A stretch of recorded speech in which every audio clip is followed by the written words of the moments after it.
ఈ రోజుకి కూడా నేను చెప్తా ఉన్నా, ఓడిపోయాం పర్వాలా, ప్రతిపక్షంలో కూర్చొని ఉండం అది పర్వాలా, మళ్ళీ రీలు వెనక్కి తిరిగి మళ్ళీ అదే రోజుకు మళ్ళీ తిరిగి వెళ్ళి కనీసం ఇలా జరుగుతుందని తెలుసు కదా ఇప్పుడు ఎలా చెప్తావు అని చెప్తే మళ్ళీ ఆ రోజు వచ్చినప్పుడు ఇదే విధంగానే మళ్ళీ చెప్తా.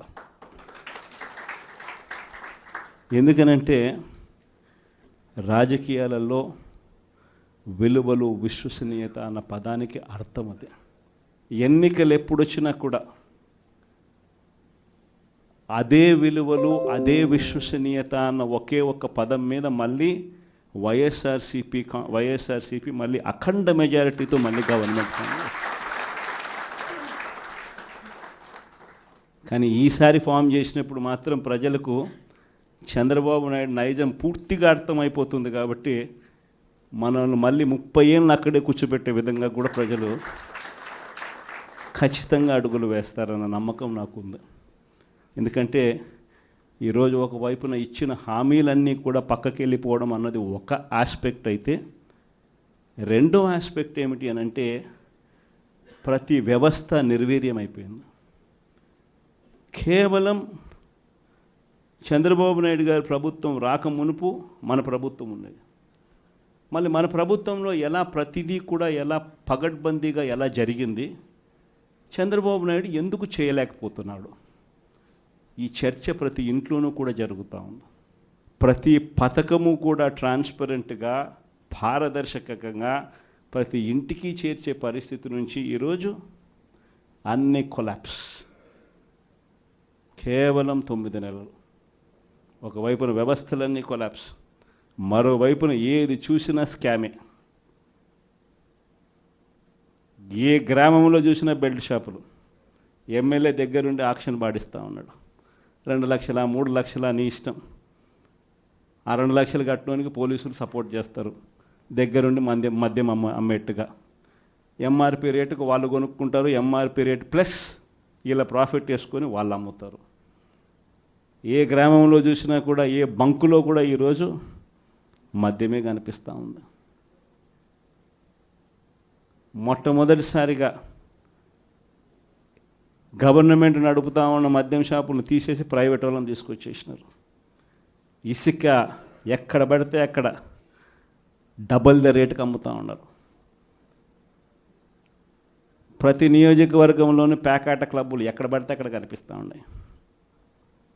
ప్రతి నియోజకవర్గంలో ఏ పని జరగాలన్నా కూడా, ఫ్యాక్టరీ నడపాలన్నా, ఆ నియోజకవర్గంలో మైన్ ఒకవేళ చేస్తూ ఉంటే చేసుకోవాలన్నా, ఏదైనా కూడా నాకింత నీకింత అని ఎమ్మెల్యే దగ్గర నుంచి మొదలైతే చంద్రబాబు నాయుడు దాకా పంచుకోవడాలి. ఇవన్నీ కూడా ఏ స్థాయిలో జరుగుతూ ఉన్నాయనంటే నిజంగా ఈరోజు వైఎస్ఆర్సీపీ పార్టీ కానీ వైఎస్ఆర్సీపీ ఎమ్మెల్యేలు కానీ ఈరోజు నిజంగా చాలా మంచోళ్ళ కింద కనిపిస్తూ ఉన్నారు ప్రజలకు. ఆ స్థాయిలో కేవలం 9 నెలల కాలంలోనే ఇంత దారుణంగా పడిపోయినాయి. ఇవన్నీ కూడా ఎందుకు నేను చెప్తా ఉన్నాను అని అంటే, ఈరోజు కష్టాలు అనేటివి వస్తాయి. ప్రతిపక్షంలో ఉన్నప్పుడు, రాజకీయాలలో మరీ ముఖ్యంగా ఉన్నప్పుడు ప్రతి ఒక్కరూ కూడా ఒక్కటే గుర్తుపెట్టుకోవాలి, కష్టం రానిదే సుఖం రాదు. ప్రతి మనిషి జీవితంలో కూడా కష్టాలు సుఖాలు అనేది పార్ట్ అండ్ పార్సల్. ప్రతిపక్షంలో ఉన్నప్పుడు మన కష్టాలు కనిపిస్తాయి, కానీ ఆ ప్రతిపక్షంలో ఉన్నప్పుడు ఆ కష్టాలలో వచ్చినప్పుడు మనం ఆ కష్టాలను ఎలా ఎదుర్కొంటాం అన్నది మనల్ని లీడర్లు చేస్తాయి. కష్టం వచ్చినప్పుడు మన క్యారెక్టర్ను మనం అమ్మేసుకుంటే, మన వ్యక్తిత్వాన్ని మనం అమ్మేసుకుంటే, ఒక్కసారి బాటిల్లో ఉన్న నీళ్ళు బాటిల్లో ఉంటే బాటిల్లో నీళ్ళు తాగుతాం. బాటిల్లో ఉన్న నీళ్ళు ఒక్కసారి ఇలా పడేసినామనంటే భూమిలోకి పడిపోతాయి, మళ్ళీ ఏరుకోలేం. క్యారెక్టర్ కూడా అలాంటిదే. ఒక్కసారి విడిచిపెట్టేసినాము అని అంటే మళ్ళీ దాన్ని ఏరుకోలేం. ప్రజల్లో చులకనవుతాం, ప్రజల్లో పలచనవుతాం. ఇది ప్రతి ఒక్కరూ కూడా గుర్తుపెట్టుకోండి. కష్టాలు అన్నటివి ఎల్లకాలం ఉండవు. ఎవరికి ఏ కష్టం వచ్చినా కూడా నా కథ గుర్తు తెచ్చుకోండి. 16 నెలలు నన్ను జైల్లో పెట్టినారు. నా మీద కేసులు వేసింది కూడా మళ్ళీ ఎవరో కాదు, అటు కాంగ్రెస్ ఇటు తెలుగుదేశమే. నా పిటిషన్లో ఎవరు పిటిషనర్స్ అంటే అటు కాంగ్రెస్ ఎమ్మెల్యేలు ఇటు తెలుగుదేశం పార్టీకి సంబంధించిన నాయకులు. కేవలం రాజకీయంగా ఎదుగుతున్నాను అని ఒకే ఒక కారణంతో దొంగ కేసులు బనాయించారు. 16 నెలలు జైల్లో పెట్టినారు. కానీ ఏమైంది? బయటికి రాలా? ముఖ్యమంత్రి కాలా?